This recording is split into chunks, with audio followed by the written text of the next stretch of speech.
మా రిలేటివ్ ఒక ఆయన ఈ మధ్య పోయారండి. ఆయన చాలా కాలం క్రితం నుంచి నా దగ్గరికొచ్చి రెగ్యులర్‌గా ఎవరైనా మంచి డాక్టర్‌కి చూపించండి. నాకు ఒంట్లో బాలేదు. ఎవరైనా ఫిజిషియన్ గాని, సైకియాట్రిస్ట్ గాని ఎవరైనా ఉంటే చూపించండి అని అంటే మా క్లాస్‌మేట్ సైకియాట్రిస్ట్ ఉన్నాడుగా అతనికి అప్పజెప్పేసాను. ప్రతి 3 నెలలకు ఒకసారి రావడం, నేను ఆయనకి తీసుకెళ్ళటం. ఇవన్నీ రెగ్యులర్‌గా జరిగిపోతున్నాయి. అయితే ఈ మధ్య ఆయన పోయారు. అయితే నా క్లాస్‌మేట్ సైకియాట్రిస్ట్ ఉన్నాడుగా వాడిని అడిగాను, "ఇంతకీ ఆయన ప్రాబ్లమ్ ఏంట్రా? 3 నెలలకు ఒకసారి నీ దగ్గరికి వచ్చేవారు కదా!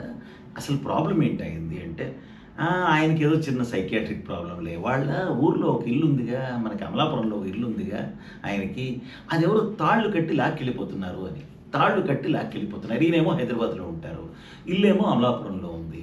ఆ ఇంట్లో ఎవరో తాళ్ళు కట్టుకొని లాక్కెళ్ళిపోతున్నారని ఆయన ఫీలింగు. "అదిరా విషయం" అన్నాడు.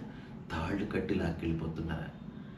ఈయన హైదరాబాద్‌లో ఉన్నారు. ఇల్లు అమలాపురంలో ఉంది. ఎవరో తాళ్ళు కట్టి ఇల్లు లాక్కెళ్ళిపోతున్నారు. అది. అది విషయం.